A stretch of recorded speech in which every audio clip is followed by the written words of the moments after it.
Most men over 60 don't realize that the way they drink water, yes, plain water, may be the underlying cause of weak erections, low vigor, and falling testosterone. It sounds absurd. I know how something so simple can lead to such significant problems, but after helping thousands of men in over 25 years of clinical practice, I can safely say, the problem isn't always age, it's daily habits. And one of the most neglected customs is how and when you ingest water. I'm Dr. Lauren Hart, a physician graduated from USP, a specialist in nutrology from the Federal University of São Paulo, with over 25 years of experience in men's health, and a researcher in the andrology department. I've treated men in their 60s, 70s, and 80s who arrived without hope, convinced that their best years were behind them. Repeatedly, I've seen how small adjustments, like changing the way they hydrate, can restore energy, performance, and confidence in ways they never imagined. And what if I told you that even slight dehydration can make your blood thicker, slow down circulation, reduce testosterone, and increase stress hormones, making it difficult to get and maintain erections? And what if the solution wasn't in a pill, but in a glass of water used the right way? In this video, 8 secrets about water and erections.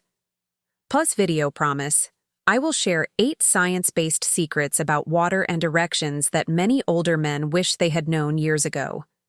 These are the same tips I offer my patients every day in my office in Ohio. And near the end, I will reveal a little-known 7-second morning technique that, combined with proper hydration, improves blood flow and performance in the bedroom. Keep watching. This may be the most important video you'll see this year. Before we begin, if you really want to improve your health and regain your confidence, click the subscribe button and turn on notifications so you don't miss practical, evidence-based tips developed especially for men over 60. And if this video seems useful, write 1 in the comments. If not, write 0 so I know how to help you better next time. I also want to know which state in Brazil you are watching from. All right, let's get to the point. The first thing we need to talk about is blood flow, because without it, there is no erection. And what most men don't know is that blood is mainly composed of water. This means that if you are even slightly dehydrated, your blood becomes thicker, slower, and harder to circulate. And when blood doesn't flow freely, especially to the areas that matter most, your ability to get and maintain a firm erection is directly affected. Physiology, blood, hydration, and erection. The hydraulic event. Water is blood's best friend, and erections depend on blood. Let me tell you something I learned after more than 2 decades listening to men behind closed doors. Men like you. The number one complaint I hear isn't always about testosterone or libido. It's, Dr. Lauren Hart, it doesn't work like it used to. And 9 times out of 10, before evaluating hormones or medications, I ask one question. How much water are you really drinking? Most laugh. They say, I have coffee in the morning, maybe a soda at lunch. But water? Almost none. The truth is, an erection is a hydraulic event. It's about pressure. It requires blood to flow into the penis, fill the chambers, and stay there. But if the blood is too thick, too slow, or too heavy to move properly, that pressure is never generated. You may feel the desire, but physically your body cannot respond.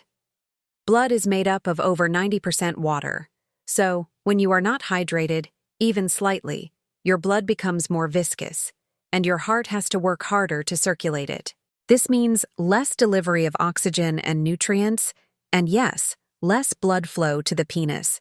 And it's not just my opinion, it's basic human physiology. One of my patients, Carl, a 68-year-old former professor, entered my office in Ohio, crestfallen, and said, Dr. Lauren Hart, it doesn't work anymore. I think I'm too old. He had accepted this as his new normal, but when reviewing his lifestyle, I realized he was doing almost everything right, except drinking water. He had no serious illnesses, wasn't taking problematic medications, he was just chronically dehydrated. Carlo's case. Consistent hydration and return to performance. I asked him to commit to a small change. Drinking water throughout the day in a consistent and intentional manner. No rushed gulps, no cold bottles chugged all at once, just slow, continuous hydration. 2 weeks later, he returned smiling.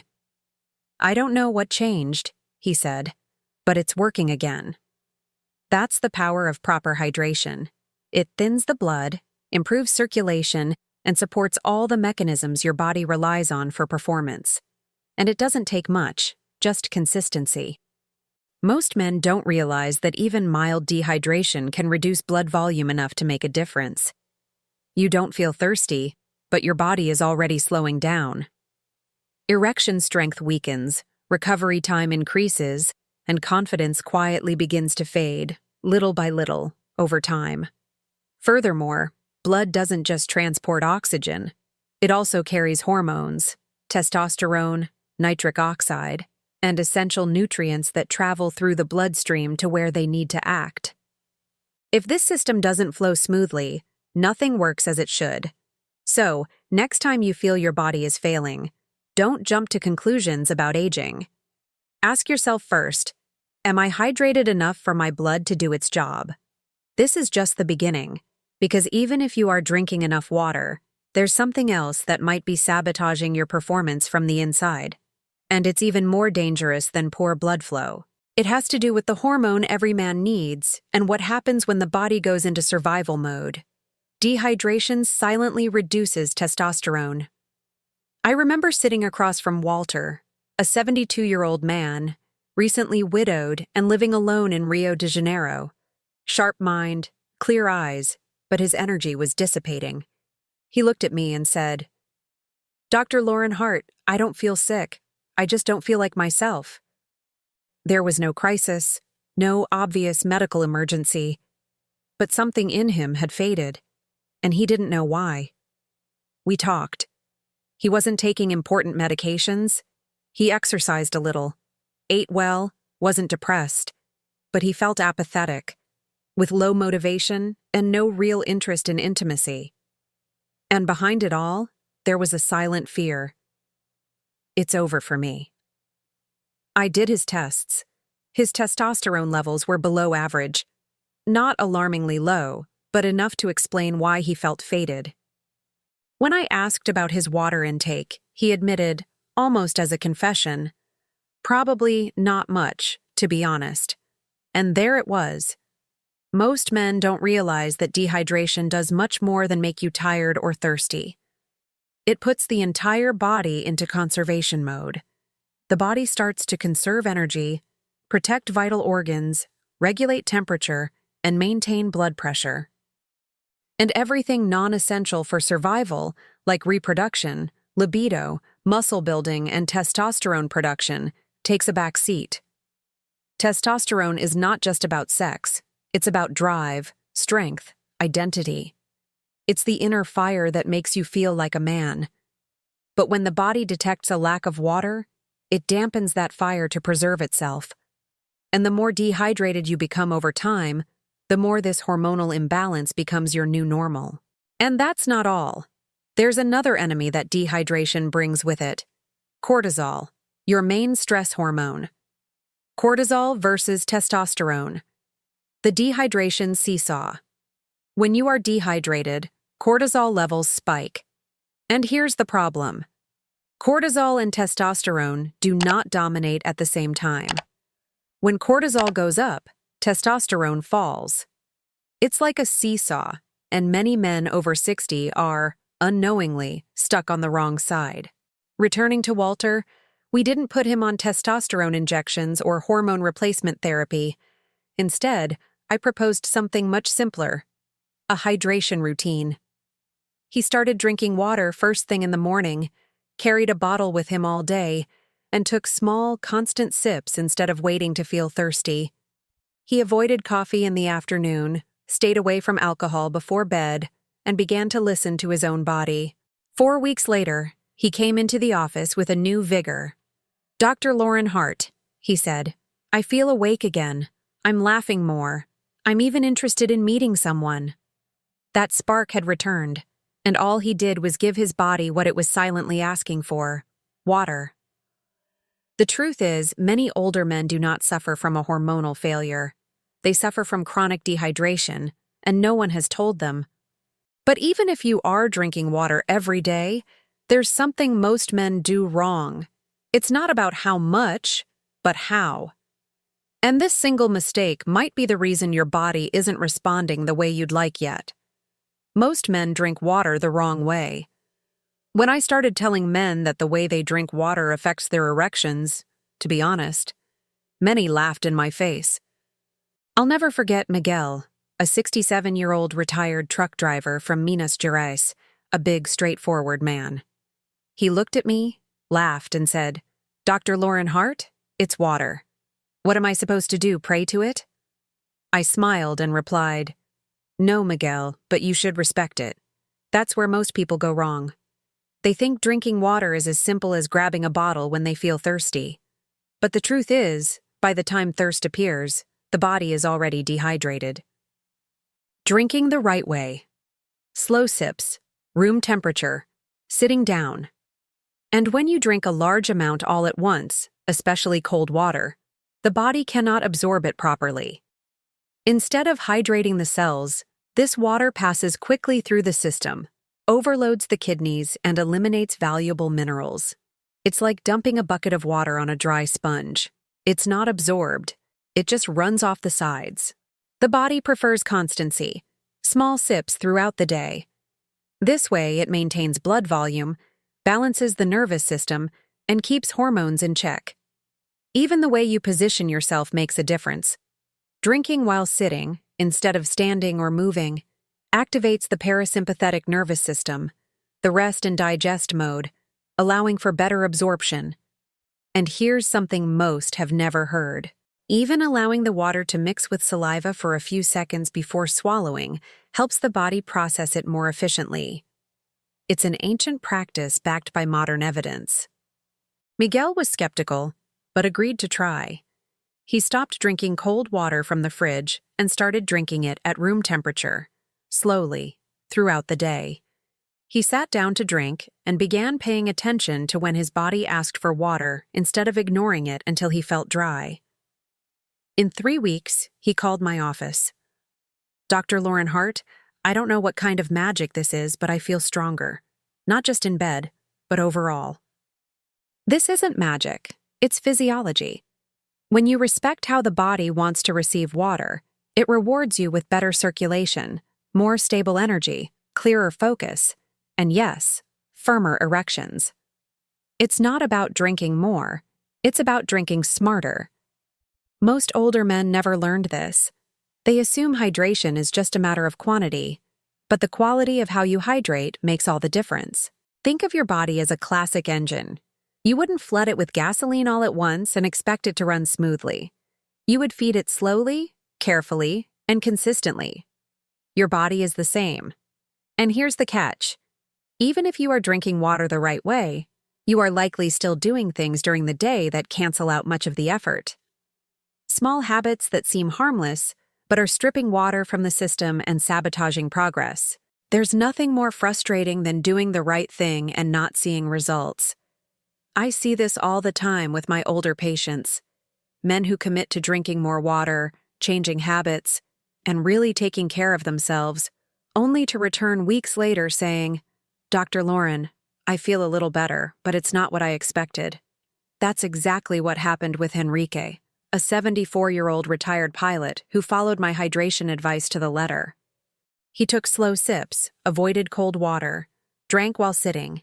He did everything I asked. But when he sat across from me at the follow-up consultation, he looked perplexed. "Dr. Lauren, I expected more." So, we took a closer look at the rest of his routine, and we found small daily choices that seemed harmless, but were actually working against him. Like many, Henrique started his morning with a cup of strong coffee. Later, he enjoyed a glass of wine with dinner.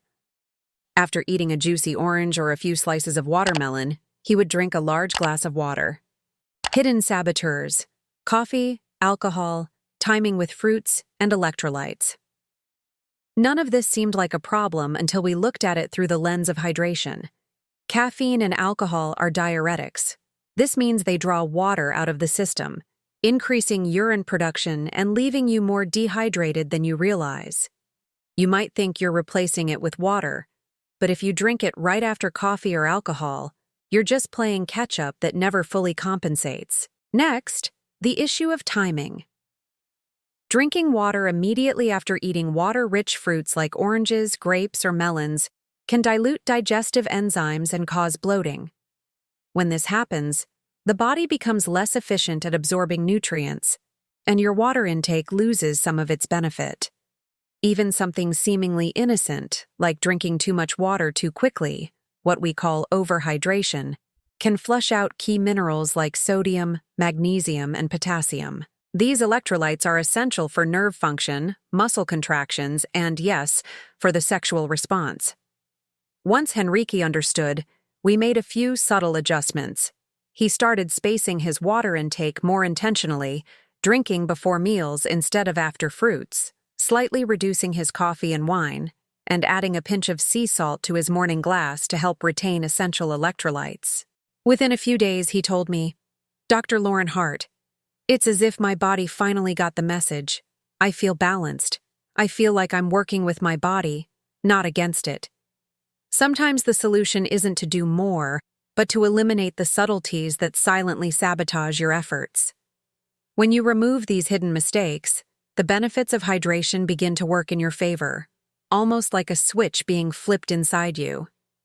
Now I want to share a simple 7-second morning habit that works in harmony with proper hydration to unlock real and lasting performance. Over the years, I've come to believe that the first minutes of the day can shape everything, from energy to mindset and body function, especially after 60.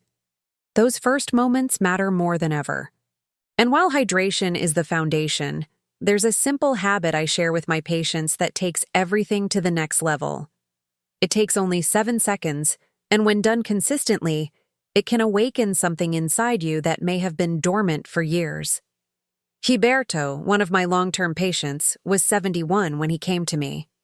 He followed the hydration plan religiously, room temperature water spaced throughout the day, avoiding cold drinks, steering clear of dehydration triggers. And it helped. His energy improved. His mood was brighter, but something was still missing. He said, "Dr. Lauren Hart, I feel good, but not great. Like I'm almost there." That's when I taught him the 7-second morning trick. It's not complicated and requires no equipment, just you, your breath, and your intention. 7. Second technique: nasal breathing and nitric oxide. The technique is simple. A slow, deep inhalation through the nose, holding for a few seconds, and then exhaling softly through the nose again. This stimulates the release of nitric oxide, a natural molecule produced by the body that acts as a switch for blood flow. It tells vessels to relax and open up, allowing more oxygen-rich blood to reach all parts of the body, including the one you're probably thinking about now. Most men over 60 have declining nitric oxide levels. It's one of the reasons why blood flow weakens with age, even if the heart remains strong. But with a few intentional breaths, every morning, right after that first glass of water, you can activate this system and boost circulation. It is gentle, natural, and works with the body, not against it. Gilberto was skeptical at first. "Dr. Lauren Hart, how is breathing going to fix anything?" he asked. I smiled and said, "Just try it for 2 weeks." And he did. 2 weeks later, he walked in looking lighter, as if a weight had been lifted from his shoulders. "Dr. Lauren Hart," he said, "I don't know how to explain it, but I feel connected again. My body seems to remember how to function." That's what it's all about. It's not about becoming someone you're not. It's about helping your body remember who you've always been. If this video was helpful to you, please leave a like and share it with someone who could benefit from this information. Next week, I will reveal the complete 21-day protocol that combines this technique with specific exercises that boost the results even further. Until the next video, this is Dr. Lauren Hart. Remember that vitality has no age. It just needs the right care.